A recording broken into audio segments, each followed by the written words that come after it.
I feel like this is a very sensitive subject for some people, and honestly they don't want to admit that it's true. They'll say things like, that is so not me. I'm a hopeless romantic. I'm one of the few people that still actually tries. And yes, if that's you, then this is clearly not for you. And of course, it's a very general, very broad topic to say is true, but in our generation, it kind of feels like it is. So the first reason why I would say chivalry is dead, and probably the biggest denominator of why it's actually true, is because social media has ruined our ability to trust. It seems these days that people can't get away with anything anymore, but honestly, you shouldn't have to be getting away with stuff. You should just be faithful.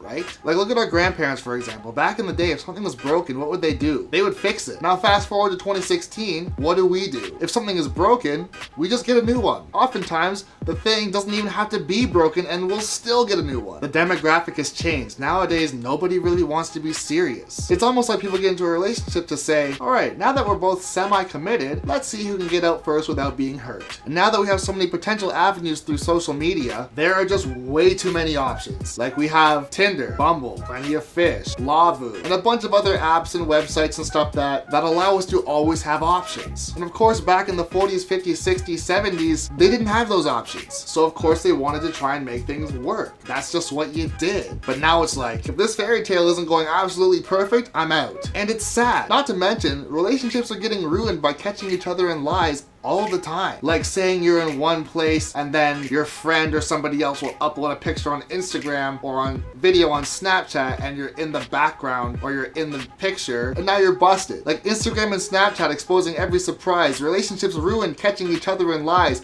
We're so high strung that our thoughts become our very demise. Like, why should we even commit when no one else even tries? That's bars, by the way.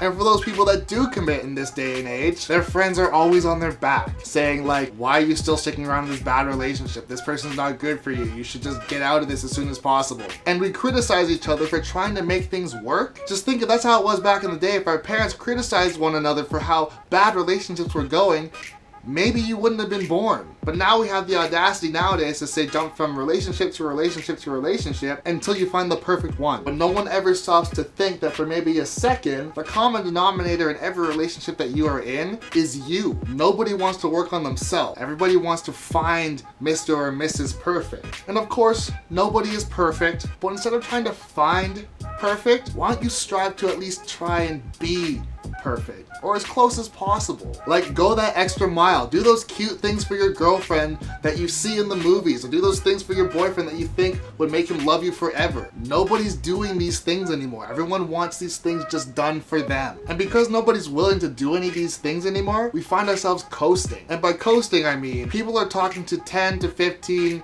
sometimes 20 girls or guys at once to find who would put them in the best position to get ahead. Of the survey of people that I'm talking to, who will put me in the best position to be happy with the least amount of work? And that's mind-boggling, because if you're trying to do that with 15 to 20 people, those 15 to 20 people are doing the exact same thing with another 15 to 20 people. And if you're not interested in putting in any effort, why would they pick you? You're doing the exact same thing to them. And so we've created this harsh reality for ourselves. Nobody is willing to take the first step towards being somewhat serious. It's almost like a game. Like, whoever says I love you first loses. Gotta keep those options open. It would be amazing to think that we could talk to one person and have that one person want to talk to us and connect and be batting 1,000, but it just isn't the way of society anymore. It's just not how it is. And it's not necessarily anybody's fault, it's just how things have evolved. And we're really all just victims of this unfortunate circumstance. So no, sadly, we can't control people and make them act the way that we want to, but at least you can control how you act. So with that being said, if you have the ability to